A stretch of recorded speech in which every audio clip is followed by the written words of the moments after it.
Hey everybody, Jeremy here. So I just got back from Target, and when I was looking through the toy aisle, I came across this guy, the clown from McFarlane Toys, part of the Spawn line. I had my eye on him for a few weeks now. Now, as you can see, this is a bigger figure than what we're used to with McFarlane Toys. He's a much chunkier guy in general, but he also has these massive guns that attach to his back. And as a result, the price is going to be higher. Target sells this guy for $39.99, so 40 bucks. Not exactly cheap, but here's hoping that it turns out to be worth it. So this is one of two really big figures from the Spawn universe that we have gotten, the other one being Violator that I did not see, but thinking about picking him up as well as some different iterations of Spawn that McFarlane is coming out with. So this guy has 22 moving parts. Here is the back, so you can see what that looks like.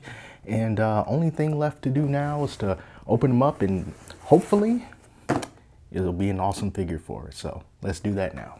Okay, so we're going to talk about this guy, but first let's go over some of the accessories that he comes with. Now, obviously, the biggest accessory is going to be this massive array of guns that he has that's attached to his back. But for the smaller accessories, real quick, we get a couple of pairs of interchangeable hands. There's going to be a fisted hand for the left hand, and then there's going to be an open palm hand for the right hand.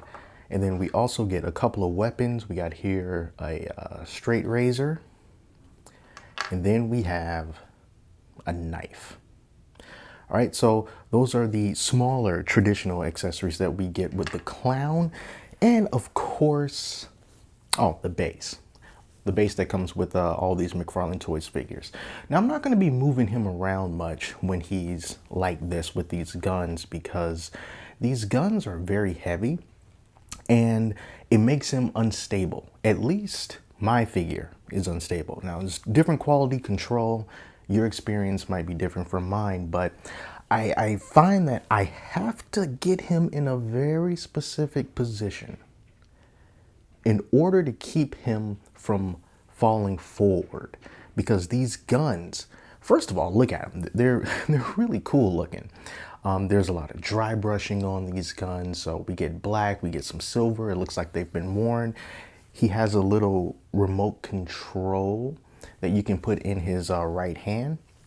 And it's a really good look, but it just makes him so heavy that I wouldn't want to put him next to any other figures that could cause a domino effect if they fall over, because he just ain't going to stand up too good on his own. At least mine's isn't. So this base does help with the stability. I don't think that you would be able to pose him like this without the base. But that's the biggest downfall about this guy, is definitely going to be him standing up. Now, the guns themselves, you might have a little bit of an issue with it when you first get it, like I did, because I was afraid that I was going to break them. This is the orientation that the guns are meant to be in, I guess. You know, we got this big gun on the left that's pointed straight ahead, and then we have this other gun on the right that's sort of tilted sideways. And the way that this accessory comes inside of the packaging, you're going to have to do some manipulating to the joints in order to get it to be like this. But here's the important thing that you should definitely know. Right here, all right, I'm going to move him now, so he's going to start to fall over, so enjoy him, because it ain't going to last. See that? You see now he's starting to fall over like that? All right, now let's talk about these guns real quick. Now, these parts right here, I didn't know this at first, but they come folded, and it's not very obvious, but they are ratcheted. And they're ratcheted and they're really stiff. You may feel like you're going to break them, but trust me, you're not going to break them. You're going to have to take this and unfold it and ratchet it in order to get it into a good position. Let me bring this up a little bit more, because it seemed like he was doing better with it up like that, but he's falling again. So that's one thing that you are definitely going to have to do. And then there's also different like ball joints on these guns that you can move kind of like this, so you can change the angle of them And then you also have to make sure that you get them in a proper position, because otherwise, if you get them in the wrong position, then they won't be able to stand up and they'll just keep drooping and keep drooping. Like, it's fine right now when it's in the proper position. So yeah, you just gotta play with it around a little bit. It's not the most user-friendly thing in the world. It's not the most obvious thing in the world to figure out. But once you figure it out, you will be good to go. He also has like these missiles back here that you can articulate up and down, which is pretty cool. And it's pretty much the same thing for these guns on the other side as well. You know, remember, these are ratcheted. So just make sure that you ratchet it and make sure that you get those ball joints in the correct position so that the guns can be pretty much facing straight out like this. I'm gonna take these guns off of him and also remove the remote control from his hands, so you can get a much better idea of what you're paying for. Like I said, this figure is 40 bucks. And when you consider the figures that McFarlane has released before, such as Devastator, which is a huge figure, and he was only 20 bucks, but then you get the clown that's 40.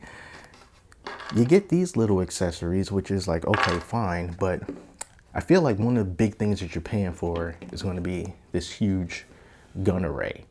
And is this worth an extra 20 bucks for this figure? To me, no, especially since it hinders the stability way too much. It would have been great if it came with a more substantial stand so that you wouldn't have to worry so much about him falling over and knocking over other figures in your collection. But you know, we just get these huge guns, and I think many people would have been satisfied with just the clown himself and some smaller accessories for a lower price, and then maybe just get the big guns later on if you wanted them. But yeah, here's the guy right here. Without those guns, you know, he stands up just fine by himself without a stand. It's pretty cool. Over on the back, you see the hole in his back where you put those guns in. And let's just go over a little bit of the articulation. One thing that I was happy to see is that even though his head is big and fat and round, they made it so that he can still have a good range of motion of his head up and down. So that's pretty awesome, you know, and then, you know, left and right is left and right. But I was particularly happy to see that the up and down motion was really good with him. Very good to see.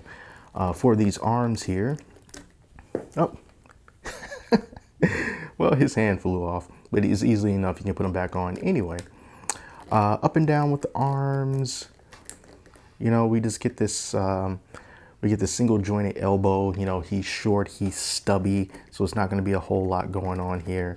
And then as for the legs, again, short legs, stubby legs. This is not the type of figure that you're going to be posing in anything that would require you to, you know, really stretch out his limbs. Let's put his hand back on. All right, we've reattached his hand, and the rest of the figure is really good. You know, the paint, the likeness, the hair, the line work, just all that stuff. You know, it's McFarlane Toys. They do a great job with that kind of thing. And you know they have to get it right when it comes to the Spawn licenses. So, you know, the clown looks really good. He looks really good in my opinion. And one thing that I do have to point out, and I was looking at him after I bought him before I took him out of the packaging, is like there's this gap right under his belly. And it made me worry whether he was going to fall apart or not. And then it's also present in his left leg. I can really kind of see up in there a lot more than I can with the right leg. And I wonder if that contributes to his instability when the guns are put on him. Not too sure, but it is definitely something that I noticed. So putting the guns on him, it's easy enough. You know, you just push them in there good and tight. And these guns are definitely something that once you set it up, you kind of want to leave it, because I did a lot of messing around with the gun. So I need to get them back to the position that they were in, because it doesn't look right now. I think that one is fine, and this one is a little bit weird. So yeah, it's kind of like that. And you see, like I said before, you have to make sure that you get it in the right position as far as the ratchet goes and as far as that ball joint goes, because you can see it's just kind of doing this. You see, like once you kind of get it in the proper position, it's still a little bit off, but as you can see, it's not falling over like it was before. You kind of you have to make that weight kind of go forward as opposed to going off to the side. So really, I'm just going to hold him because he's just going to fall at this point as I wrap this up. You know, do I think this figure is worth 40 bucks? I would say, I think that is steep. I think 40 is asking a little bit too much, especially since I think most of that money will be going towards this big gun accessory here. And it looks cool, but I don't think that is worth the price of a whole nother figure. And also, I think that they may be capitalizing on the nostalgia factor of it all. Because how long have people been waiting for another clown figure like this? A brand new one from McFarlane. How long have people been waiting for another Violator figure from McFarlane? I think a lot of people have, and they're excited about it. So they slap a higher price tag on it, and people are going to pay for it because that's just what they want. I'm always going to look back to the Devastator from the DC Multiverse line as a figure that was really big, really chunky, a lot of freaking plastic, an awesome looking figure, and he was always 20 bucks. And then when we get figures like this that are smaller than him, but has this accessory, and now it's 40, and Violator is what, like 50? I don't think so, Tim. But anyway, if money is really no object for you and you just really want another Violator figure because, you know, it's not like there's a whole lot of new ones out there, this is going to be the way to go. So you just may have to part with your hard-earned money just to get into the game. But I think they should have made this figure a little less expensive and possibly even given a version without these guns and then another version with the guns for people who want to decide. But anyway, that's my 2 cents on this guy. And I'm going to fix these guns and put them somewhere away from my collection because he's going to cause a lot of destruction, which I guess goes hand in hand with the clown. So that's it, you guys. Thank you so much for watching. Till next time, I'm Jeremy. Talk to you later.